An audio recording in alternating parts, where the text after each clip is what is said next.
the business of creating excuses, but do you think perhaps the personnel issues in terms of the outs might be potentially catching up with you guys, just in terms of explaining today's performance? No, we certainly wouldn't use that as an excuse at all. I think, I said this a few weeks ago, that we're still a developing team.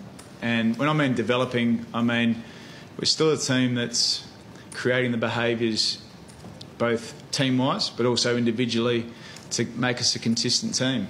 And until we continue to drive that and develop that, we'll continue to be inconsistent. And we saw it today at the start of the game. To have 13 scoring shots against in the first quarter, it's a big way to try and pull back. So, as I said, to the boys' credit, they did respond, but North were too good on the day. We had two teams that were set for a pretty fierce contest, and they were just better at it early than what we were. Did you have a sense when you headed into half-time that you had a bit of a momentum? That was a pretty dominant second quarter for you. Yeah, it felt at times that we had a lot of momentum in the game, but we weren't able to sustain that momentum for long enough.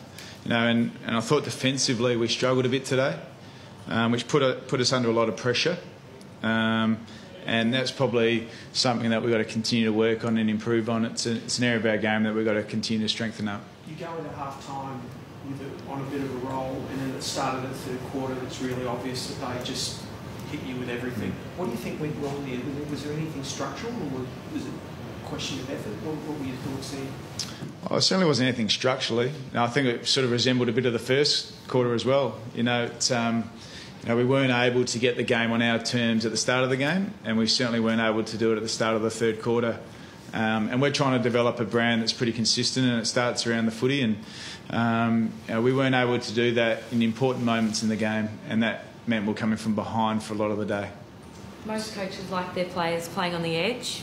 That second term, you used the term fierce contest just before. It got pretty hot there. What did you make of what you saw? Did sort of maybe both teams went too far, or...? Oh, look, I'd have to go back and have a look. I didn't see everything. There was a bit going on all over the place, but our boys play a pretty fierce style, and so did North Melbourne. And North had been really strong throughout the year around the footy, except for last week. And I thought today they responded really well, and especially early in the game. Did you go out with a plan to target Shaun Higgins, or did that just happen? No, Bernie Vince had a role to play on Shaun Higgins. He did a great job on Rory Sloane last year, and Shaun's been in really good form for him. So Bernie went out there to play his role and to shut Shaun out of the game. And I thought when Shaun went forward in the second half, he certainly gave the Kangas a fair bit. So we ended up releasing that in the second half. Most players did though put a bit of physical pressure on Higgins as well. It wasn't just Rory's. It wasn't just Bernie. So evidently trying to unsettle and get the players into the contest was part of the plan. Oh no, we play a method around the ball where we tackle and pressure with intent. And Bernie Vince was playing a role for the team, and it's something that we want to be good at. We know that around the footy and around the contest is where we want to base our game on. In terms of really targeting individuals, we had a role to perform for Bernie Vince, and to Shaun's credit, I thought in the second half he played really well. You talk about the development of the team. Outsiders will look at today and go, that's another one where they started favourites, didn't get the job done. What's your feelings like after? What's your overriding feelings like after this? Oh, it's pretty much what I said at the start, that we are a developing team, and that's not an excuse.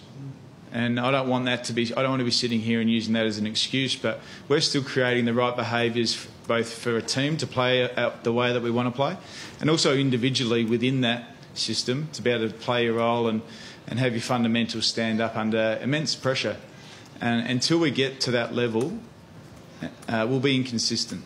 So we've got to keep pushing and pushing as a footy club, as a footy department, as a coaching group, to keep building those habits that are going to stand up for us, short term and long term.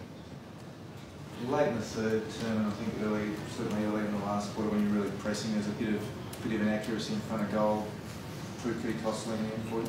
Yeah, I think both teams probably missed some shots that they would normally kick, so it's something we'll keep working on. But I think the Kangas missed a fair few in the third quarter as well, so probably evened out on the day. 16 in a row now against North. Was that sort of part of your pre-game message to the players at all, or just irrelevant? No, I've said pretty consistently those things are irrelevant for us. We're still a building footy club who've had a pretty poor past, and we've got a few things that we've got to continually come up against. Etihad Stadium, St Kilda, the Kangaroos, travel. So they're all things that we've got to deal with, but they're all irrelevant to what this group's trying to achieve. Any update on the Jesse front? Jesse's operation went extremely well. He's going to have another week away from the club, so we'll get him back probably the week after, and then start, getting him back into some training. But he's really positive. He's in a great, headspace, and looking forward to getting him back around the club. Cool. Thank you.